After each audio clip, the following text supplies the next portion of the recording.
e farão parte da descendência de Jacó. Povos os acompanharão e os levarão ao seu próprio lugar, e a descendência de Israel possuirá os povos como servos e servas na terra do Senhor. Farão prisioneiros os seus captores e dominarão sobre os seus opressores. No dia em que o Senhor lhe der descanso do sofrimento, da perturbação, da cruel escravidão que sobre você foi imposta, assim você zombará do rei da Babilônia. Como chegou ao fim o opressor, a sua arrogância acabou-se. O Senhor quebrou a vara dos ímpios, o cetro dos governantes, que irados feriram os povos com golpes incessantes. Isaías 14, do 1 ao 23.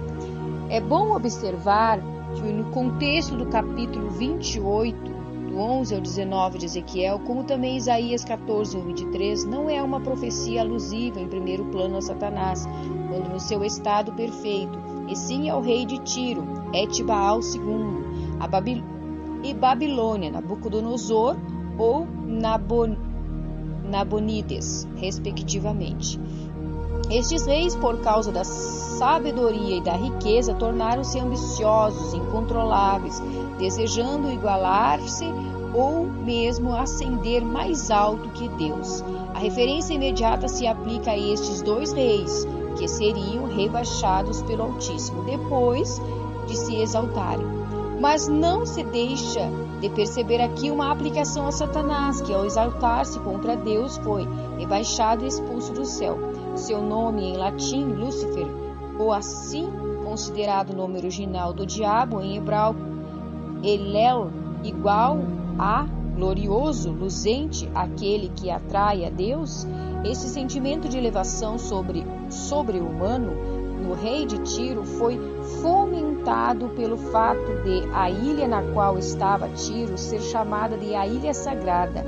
Já o sentimento sobre-humano do rei de Babilônia se originou da beleza da cidade que constituiu com seus muros indestrutíveis, como dos seus belos jardins suspensos, uma das 7 maravilhas do mundo antigo.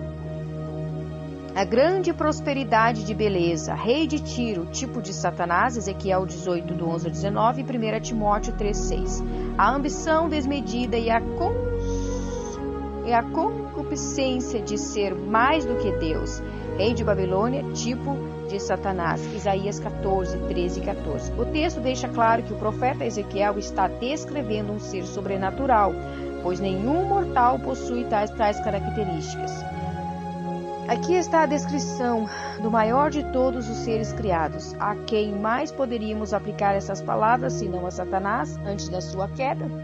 O Dr.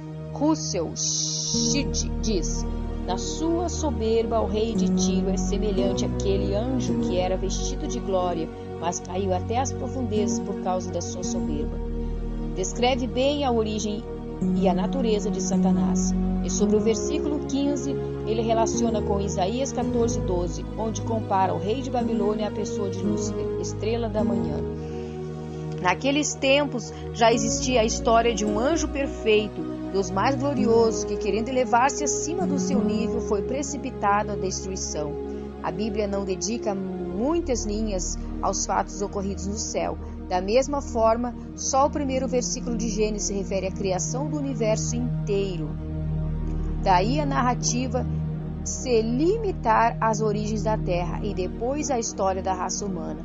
Compreende-se, porém, que há uma alusão à pessoa de Satanás e que a soberba entrega a pessoa nas mãos dele, conclui o querubim.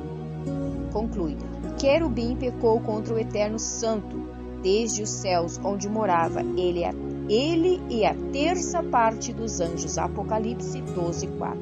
Ora, os anjos foram criados antes do homem. Leia: prepare-se, como simples homem vou fazer-lhe perguntas, e onde você me responderá? Onde você estava quando eu lancei os alicerces da terra? Responde-me, se é que você sabe tanto. Quem marcou os limites das suas dimensões? Vai ver que você sabe.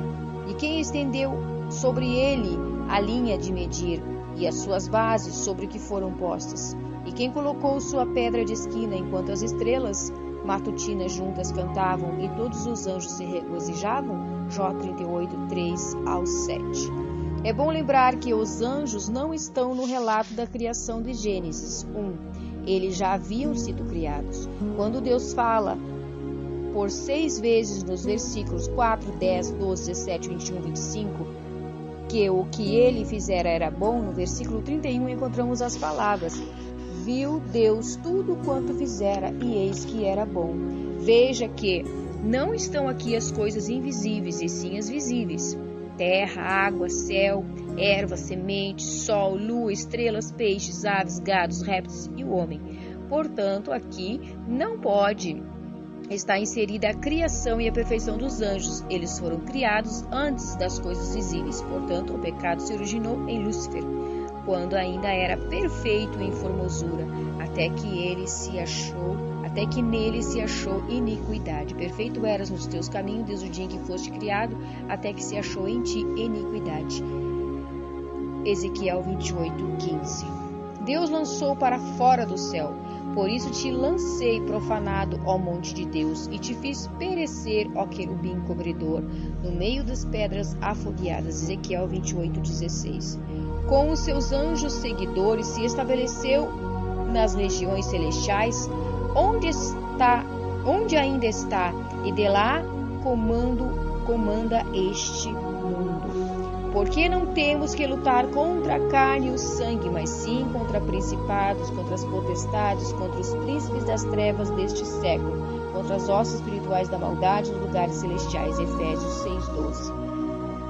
Depois que ele, com mentiras, induziu a mulher a comer da árvore que Deus disse: não comerás, daí o pecado entrou no homem. Ora, a serpente era a mais astuta de todas as alimarias do campo que o Senhor Deus tinha feito. E esta disse à mulher: é assim que Deus disse: não comereis de toda a árvore do jardim? E disse a mulher à serpente: do fruto das árvores do jardim comeremos, mas do fruto da árvore que está no meio do jardim, disse Deus: não comereis dele, nem nele tocareis, para que não morrais. Então a serpente disse à mulher: certamente não morrereis, porque Deus sabe que o dia em que dele comerdes se abrirão os vossos olhos, sereis como Deus, sabendo o bem e o mal. Então viu a mulher que aquela árvore era boa para se comer e agradável aos olhos, e árvore desejável para dar entendimento, tomou do seu fruto, comeu e deu também ao seu marido, e ele comeu com ela. Gênesis 3, do 1 ao 6. O pecado foi introduzido no mundo. Como por um homem entrou o pecado no mundo, e pelo pecado a morte, assim também a morte passou a todos os homens. Por isso que todos pecaram. Romanos 5:12. Se tratando do físico e do visível, é claro que o pecado teve início em Adão, mas para que Adão pecasse foi preciso alguém que já estava em pecado antes dele induzi-lo a pecar. Este alguém é Satanás. No reino invisível ele pecou, induziu a terça parte dos anjos a pecar e foi expulso do céu. E após Deus criar o homem no mundo visível, ele, sendo invisível, entrou na serpente visível para fazer com que o homem pecasse também contra Deus. Assim, por Satanás, o pecado entrou em Adão, e de Adão o pecado entrou no mundo. Pecado original. Pecado original quer dizer pecado derivado de nossa origem. Não é uma expressão bíblica, a expressão é de Agostinho, mas coloca em foco a realidade do pecado no nosso sistema espiritual. A expressão pecado original é porque ele se deriva do tronco original da raça humana. Adão foi a fonte de todos os pecados atuais que mancham a vida do homem. O pecado passou a esta presente vida de cada indivíduo desde o momento do seu nascimento. O pecado adâmico é pecado que foi cometido no Éden pelos primeiros humanos, Adão e Eva. A mulher teria sido o primeiro ser humano a pecar e teria induzido Adão a pecar. O pecado original constituiu uma rebelião contra a autoridade divina. Em consequência direta do pecado de Adão, toda a humanidade ficou privada da perfeição e da perspectiva de vida infindável. A existência do pecado original não justifica a prática deliberada do pecado. O pastor Paulo C. Barreto, falando sobre a queda de Satanás e a queda do homem, disse: a diferença entre a queda de Satanás e a queda do homem é que Satanás caiu sem qualquer tentador externo. O pecado entre os anjos teve origem em seu próprio ser. O pecado do homem se originou em resposta a um tentador e à tentação externa, pois se o homem tivesse caído sem um tentador, ele teria originado seu próprio pecado, tornando-se ele mesmo um Satanás. Por causa de Adão e Eva, o pecado tornou-se universal. O delito de seus pecados foi imputado aos seus filhos, bem como sua natureza pecaminosa foram transmitidos a toda a posteridade. Para aqueles que defendem que o pecado teve origem aqui na terra, quando dizem que no Éden era aqui na terra e neste Éden vivia Lúcifer, erram, pois em Colossenses Paulo diz: porque foi do agrado do Pai que toda a plenitude nele habitasse, e que assim havendo por ele feito a paz pelo sangue da sua cruz, por meio dele reconciliasse consigo todas as coisas, tanto as que estão na terra como as que estão nos céus. Colossenses 1, 19 e 20. E farão parte da descendência de